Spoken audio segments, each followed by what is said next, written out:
Baik, Ibadillah. Silakan Dajjal.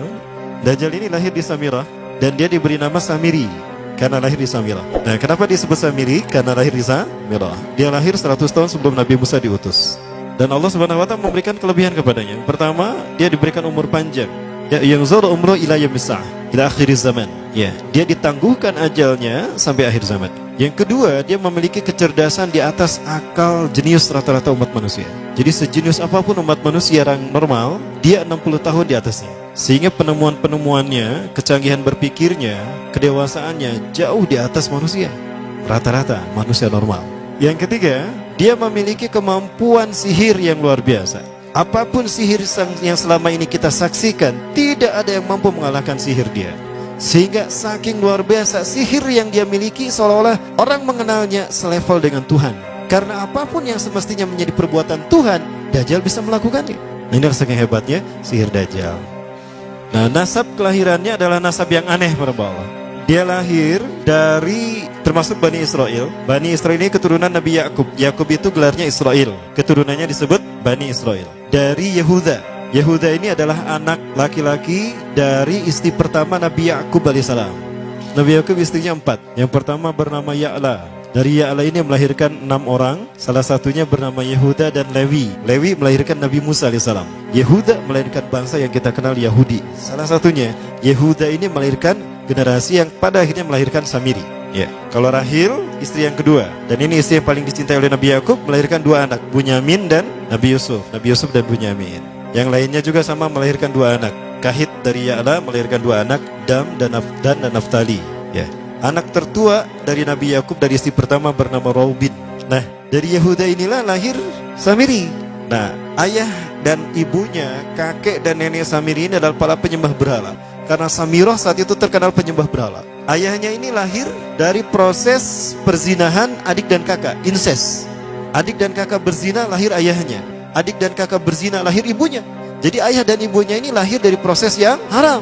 Dan ketika ibunya menstruasi, disetubuhi sama ayahnya. Jadi itu peluangnya dari 2000 persetubuhan dalam keadaan menstruasi, 1 bisa jadi. Karena menurut penelitian medis juga bahwa darah kotor tidak menghalangi terjadinya fertilisasi, tidak menghalangi terjadinya reproduksi manusia.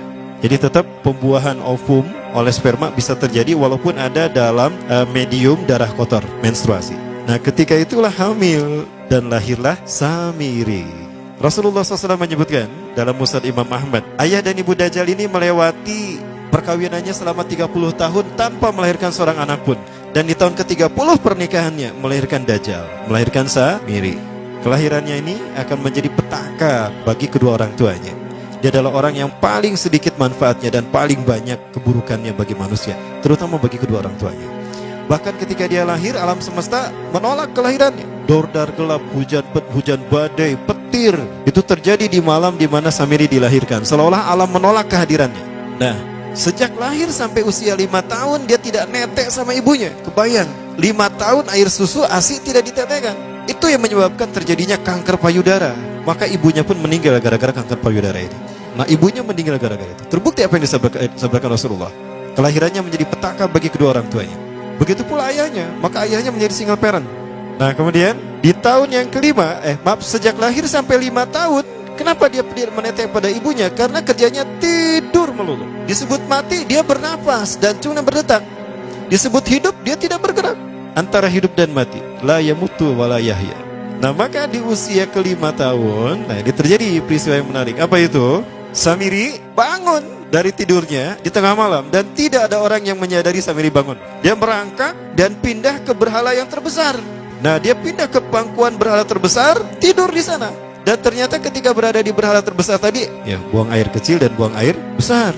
Besoknya itu adalah hari pemujaan kepada dewa-dewa mereka, bangsa Samirah.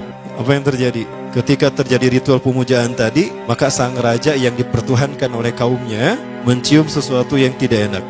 Bapaknya Samiri ini adalah tokoh agama paganisnya. Pas dilihat, kaget sang raja. Ternyata itu pesing berasal dari pantatnya si Samiri yang ada di pangkuan berhala terbesar.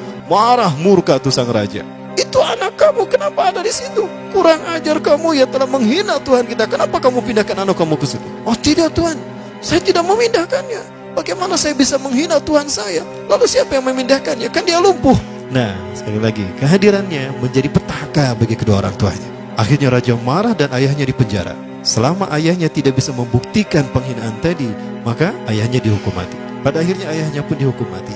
Ya, sedikit manfaat bagi kedua orang tuanya. Maka kemudian dia hidup pelihara oleh sang raja. Dan pas di usia dia 5 tahun itu, Allah menimpakan murkanya kepada bangsa Samirah yang sudah kelewat batas, maksiat, dan sudah tidak ada toleransi dari Allah untuk mereka hidup di bumi. Maka Allah perintahkan mereka Jibril menghabisi mereka. Maka bangsa Samirah itu pun diratakan. Si Samiri karena masih balita, ya Allah selamatkan dia lewat malaikat Jibril. Diselamatkan dia dan ditempatkan di pulau entah berantah. Ada yang menyebutkan pulau ini berada di Laut Yaman, dan pulau ini dinamakan Pulau Socotra. Pulau Socotra ini adalah pulau yang berada di ujung Jazirah Arab. Nah, ini Pulau Socotra. Ini pulau tempat di mana Dajjal atau Samiri dibesarkan sejak 5 tahun sampai usia 100 tahun. Ya, dari usia 5 sampai 100 tahun dia tinggal di Pulau Socotra ini. Nah, Pulau Socotra ini adalah pulau yang berada di kawasan Yaman. Pulau yang memiliki banyak keunikan luar biasa.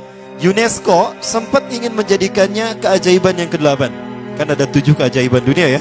Yang ke-8-nya tadinya ini. Namun karena dia terkait dengan Samiri Dajjal, maka banyak negara yang menentangnya, terutama negara-negara yang menjadi pengikut Dajjal. Maka pada akhirnya pulau ini dirahasiakan. Nah, sebetulnya pulau ini unik kalau kita ingin berekreasi ke sana. Namun karena posisi yang terpencil, jarang orang mengikutinya. Para wisatawan jarang mengunjunginya. Padahal sesuatu unik, termasuk binatang dan penghuninya tuh unik-unik. Pohonnya unik. Dunia menyebutnya pulau ini dengan pulau julukan dari pulau alien hingga pulau neraka. Ada juga yang menyebutkan The Jekyll Island. Pulau Jekyll Island itu bahasa barat, kalau bahasa kitanya Pulau Dajjal. Ya, sama dengan Pulau Sedir ya. Itu juga The Jekyll Island. Nah, Pulau Socotra kaya dengan flora dan fauna yang unik hingga saat ini belum ditemukan di tempat lain. Jadi tidak ada flora dan fauna yang ada di pulau ini yang ada di pulau lain di seluruh dunia. Hanya ada di pulau ini. Makanya di pulau inilah Allah ciptakan satu binatang yang unik juga, yang disebut dengan jasasa. Jasasa, binatang jasasa itu artinya mata-mata. Tajassa yatajassu tajassusan wa jasasatan, artinya pemata-mata, spy. Binatang ini bertumbuh besar, dhahmatun kabirah tughatti jismaha asy-sya'ar hatta la nastati' an nafariqa ayna wajhu wa ayna dubru. Tubuhnya besar, dipenuhi dengan bulu, sehingga saking penuhnya bulu kita tidak bisa membedakan mana dubur mana wajah. Yang menghadap itulah wajah. Baik, karena itu pulau ini pernah dicalonkan sebagai salah satu dari 7 keajaiban dunia yang baru ya. Nah, baik, ini contohnya nih. Saya perlihatkan keajaiban dan keunikan. Ini adalah padang pasir di Pulau Socotra. Ini burung, salah satu jenis burung yang bisa kita jumpai di Socotra. Dan ini kepiting unik, kepiting Pulau Socotra. Aneh ya, kepitingnya seperti itu.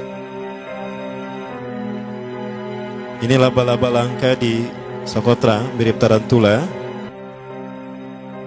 Dan ini pohon darah naga yang ada di Pulau Socotra juga. Nah, ini salah satu jenis pohon Dorstenia Socotra. Dan ini juga pohon yang lain, pohon Dendrosisaios Socotra. Ya, saya sebutkan lagi ya. Nah, ketika di pulau itu, sebelum bertemu dengan Nabi Musa, Samiri di pulau itu yang hanya tinggal dengan seekor binatang jasasa. Binatang jasasa ini memberikan beberapa hal kepada si Samiri ya. Allah Azza wa Jalla menciptakan binatang berbicara yang bernama jasasa. Dia di mana lahirnya, ajalnya, matinya sama dengan ajal Dajjal. Begitu pula muncul dan menghilangnya. Binatang inilah mengajarkan akidah tauhid kepada Samiri muda. Pelajaran ini kononnya ditulis oleh Jibril alaihissalam dalam bentuk panel-panel atau prasasti. Isi prasastinya panel 1 yang ditulisnya malaikat Jibril, panel 1 itu berisi kalimat la ilaha illallah, tidak ada Tuhan selain Allah. Ini dijelaskan oleh binatang jasasa. Yang kedua, panel kedua berkata Allahu wahid la syarikalah. Allah Maha Esa, tidak ada sekutu bagi Allah. Itu dijelaskan juga oleh binatang jasasa ini. Nah, binatang jasasa ini sekali lagi dia bertubuh besar. Kategorinya adalah kelasnya itu mamalia, genusnya mamalia. Cuma saya tidak tahu nama spesiesnya apa. Pada tahun 2017, akhir dari bulan Agustus di Filipina ditemukan binatang seperti ini. Ciri-ciri binatang ini nyaris sempurna seperti ciri-ciri binatang jasasa yang disebutkan Rasulullah terkait dengan binatang yang memata-matai Dajjal. Tubuhnya penuh dengan bulu. Ini disebutkan dalam surat An-Naml ayat ke-82. Ya, binatang ini seperti ini dan dia tidak pernah jauh dari laut karena dia selalu ingin membasahi tubuhnya dan dia pun makan dari makanan ikan laut. Maka dia tidak pernah jauh dari pantai. Seperti ini. Nah, binatang inilah yang mengajarkan prasasti mengajarkan akidah tauhid kepada Samiri muda. Yang ketiga, engkau diurus oleh Jibril, karena itu janganlah engkau mengkhianati janjimu dengan Allah. hanya engkau saja di pulau ini. Panel yang kelima, makanlah dan nikmatilah makanan minuman yang menjadi rizki dari Allah sesuai kehendakmu. Tidurlah sesukamu, tapi sembahlah Allah dalam berbagai keadaanmu dengan tasbih keesaan Allah kepadanya, yaitu dengan melaksanakan solat yang diwajibkan kepadamu. Allah lah sang raja, Allah yang maha esa. Dia tidak berayah dan tidak pula mempunyai anak. Allah Tuhan Tuhan yang maha besar dan maha agung. Dialah yang maha raja. Ada 7 panel. Panel yang ke-7 bercerita tentang Nabi Muhammad.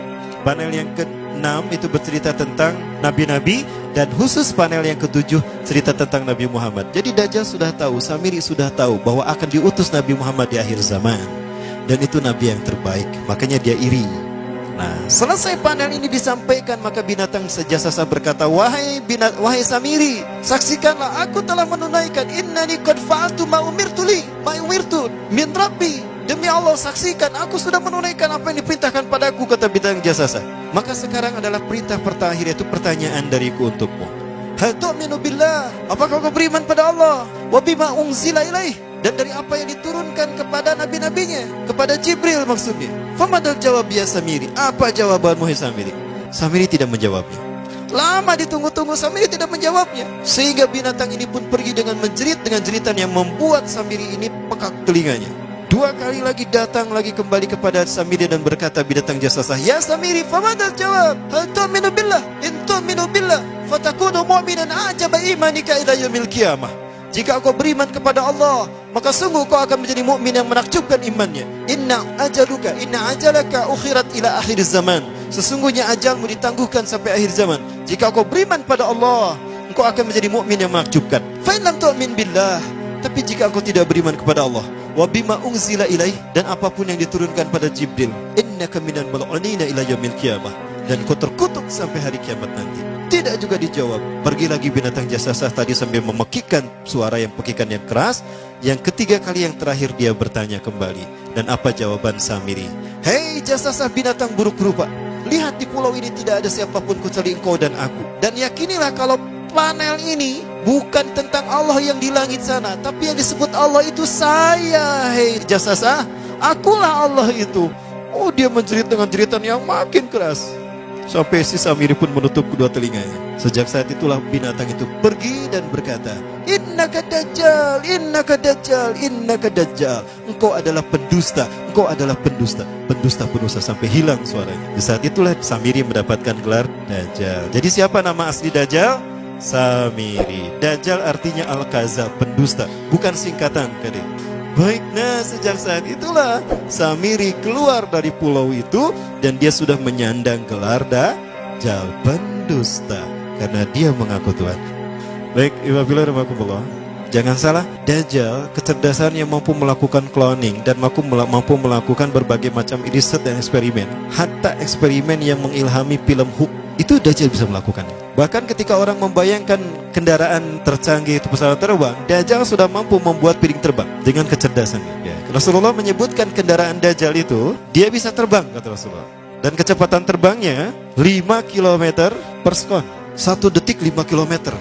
Hanya dengan berkedip-kedip dia berkeliling dunia. Ya. Kecepatan ini diambil dari hadis Rasulullah. Berapa kecepatannya Rasulullah ketika dia terbang di muka bumi? Ya, kendaraan yang dia gunakan itu kecepatan terbangnya seperti awan yang ditiup angin, kata Rasulullah. Dan awan rata-rata ditiup angin itu 5 km per sekon. Dan jarak dari satu telinga ke telinganya, artinya setengah diameter atau diameter kepalanya, keledai yang dia gunakan, Rasul menyebutnya keledai, itu arba'una zira, 40 hasta, 27 meter. Diameternya itu 27 meter. Keledai macam apa yang jarak dari satu telinga ke telinganya 27 meter? Kalau bukan piring terbang. Ini bisa 24 meter kan? 27 meter, bisa tidak? Bisa, dan kecepatannya pun sama. Dan pernah meninggalkan jejak Cop Circle di Yogyakarta. Nah, Cop Circle itu adalah jejak UFO yang menjadi isyarat instruksi bagi para pelaku konspirasi dunia. Siapa? Para kalangan Illuminati.